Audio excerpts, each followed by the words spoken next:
Les Pyrénées, sont-elles victimes de leur succès? J'ai envie de le dire positivement, cette affaire-là. On voit bien les périodes que nous traversons et les gens ont besoin de se ressourcer. Et globalement, il y a une amplification massive de la venue de tous ces gens qui veulent venir sur des territoires préservés. Et nous sommes ici dans des territoires merveilleusement préservés et vers lesquels, on le voit bien lors de cette conférence de presse ce matin, combien les gens ont envie de venir se balader parce qu'ils respirent pleinement la nature, ils s'oxygènent, ils n'ont pas les masques, ils n'ont pas la contrainte de la surveillance de quoi que ce soit. Et ils viennent randonner dans des pays qui sont merveilleux, l'Ossau, les lacs, les pics, le pastoralisme, le multi-usage de la montagne.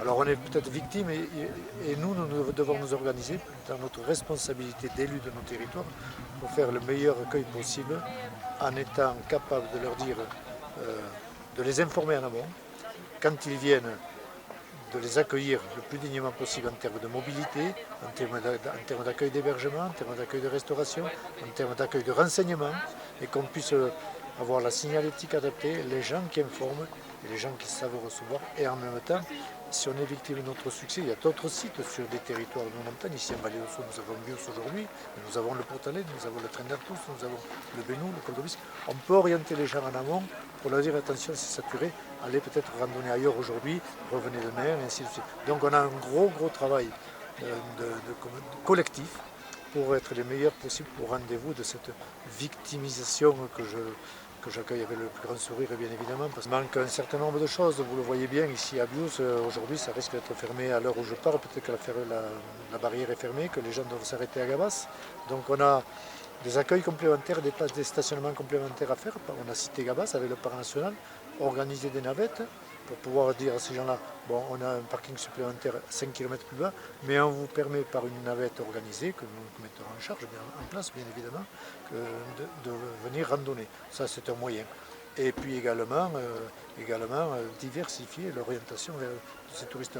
Donc collectivement, il y a le département, le parc national, les collectivités locales, la communauté de communes, les communes propriétaires, dont la commune de la Reims bien évidemment.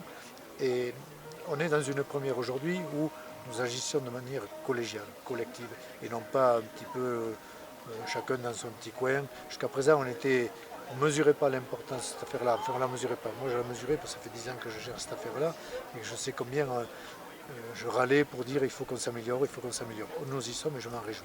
Il est temps d'agir. Autrement dit, dans le cas du plan montagne, du plan avenir montagne, ce que je disais avec monsieur le représentant du département, Jean-Pierre Mirand, nous devons mettre les moyens. Regardez, on a travaillé sur des thématiques déjà, bien évidemment, on a fait plusieurs réunions qui nous permettent de dire qu'est-ce qu'on fait à Biosoumet, qu'est-ce qu'on fait ici, qu'est-ce qu'on fait à Gabas, comment on organise ça. Il y aura des budgets à mettre en place et il y aura un calendrier à mettre en place le plus rapidement possible, bien évidemment.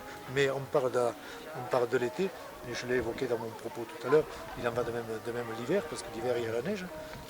Nous sommes sur le chemin de Saint-Jacques, nous sommes sur les GR10, il n'y a pas de structure de détente ici entre la vallée d'Aspe et Gourette. Il y a toutes ces questions qui se posent.